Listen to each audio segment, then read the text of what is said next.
Magandang araw mga kaibigan. Bigyan natin ng opinion, reaction nitong post ng GMA News tungkol sa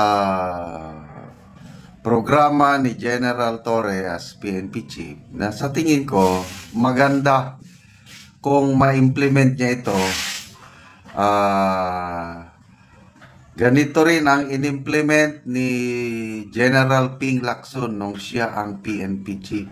So gumagaya siya sa programa ni then PNP Chief General Lacson. Ito, overweight police officers will be removed from service if they will not be able to trim down their weight after a year.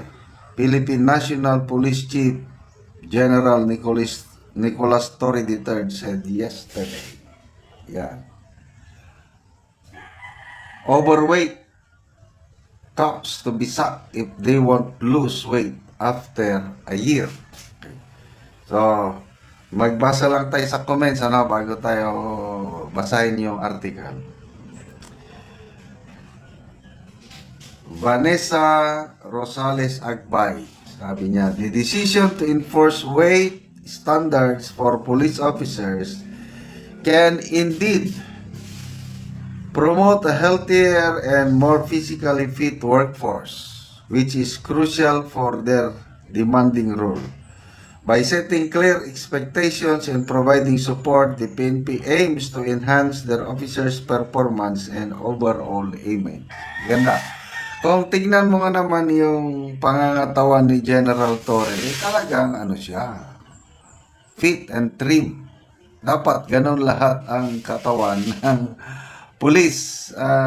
Set example. Kaya, in fairness kay General Torre, maganda itong programang ito. Yung maalis ang mga pulis na malalaki ang tiyan. The same manner, ginawa rin yan namin noon sa Armed Forces of the Philippines. Robilito Lot Chavez, ito ang mahirap. Start with the generals, daming malulusog dyan. Yan. Tignan natin kung gaano ka... Baka mamaya ang pagtuunan lang yung mga mababang rangko lang, yung mga general.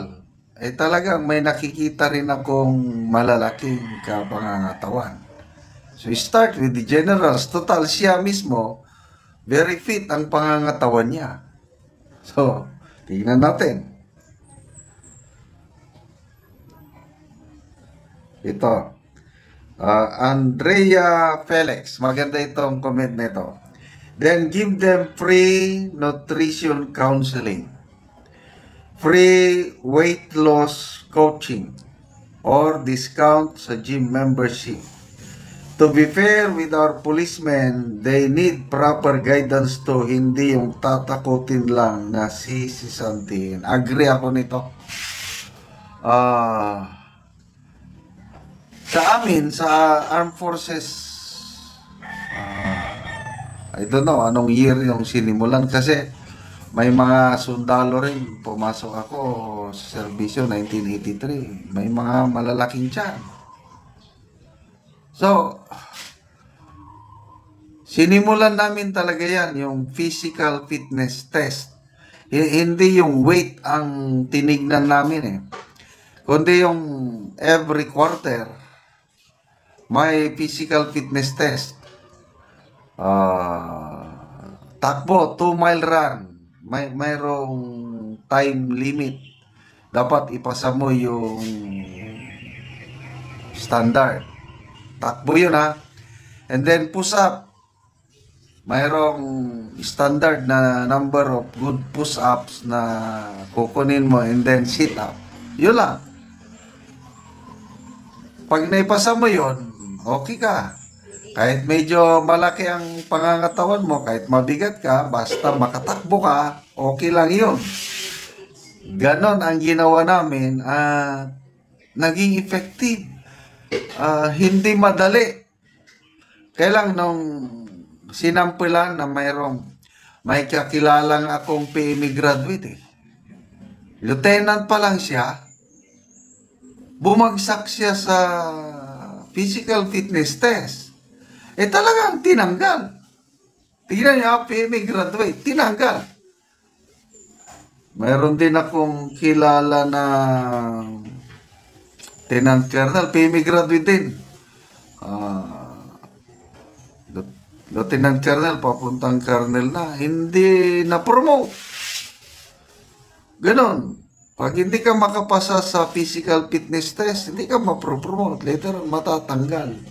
So, naging consistent yung programa ng Armed Forces pagdating sa physical fitness test. Kaya ngayon, halos ako wala na akong makitang sundalo na malaki ang tiyan or malaki. Pwedeng may malaking katawan. Kasi depende sa build ng body. Pwedeng malaki ang katawan. Kaya lang, I am very sure, makatakbo siya ng mabilis, makapush up siya ng marami, makasit up siya ng marami. So dito naman, weight limit ang parang may body mass index ata ang So, basahin natin yung article Body, BMI, di ba? May tinatawag na body mass index. Ito. Overweight police officers will be removed from service if they will not be able to trim down their weight after a year. Yun. So, citing Section 30 of Republic Act number 6975, also known as the Department of Interior and Local Government Act of 1990, Torres said that among the general qualifications for appointment as officer or member of the PNP is that the person must weigh not more or less than 5 kilograms of the standard weight corresponding to his or her height, age, and sex. So, ibig sabihin, sabi niya, in-interview siya sa DZBB. So, ibig sabihin, kung may standard weight and height, hindi ka dapat sobra ng 5 kilos. Hindi ka mababa. Torre explained that under PNP regulations, cops who are not within his or her standard weight would be given 6 months to 1 year to normalize weight. Okay. However, if the cops are still overweight after a year, Torre said they may be sacked. Bakit they? Alanganin. They, bakit maybe? Sure, kagaya ng ginawa sa Armed Forces, talagang tanggal sa military service. Pag na-enforce ito, gaganda ang ating kapulisan. At ang makikinabang ang taong bayan kasi nga, mabilis kumilos ang pulis. Pag may snatcher o na hinahabol, makatakbo sila ng mabilis. Kay General Lacson, maalala ko noon is waistline naman ang sinusukat, hindi yung weight. Then, halos pares yan. Kasi kung malaki ang waistline mo, mabigat ka talaga. So, ang maalala ko, 34 inches ang dapat na waistline na pasado. More than 34, bagsak. Okay, so good luck sa ganitong programa ng ating pamunuan ng PNP. Salamat mga kaibigan sa inyong pagsubaybay sa ating channel. Nakakatulong kayo ng malaki sa Tribong Talanding dahil ang sweldo po natin is pantulong sa tribo. Namimigay tayo ng yero at pako sa mga tribong talandig ng Bukidnon para makapagpatayo sila ng mas disenteng tahanan.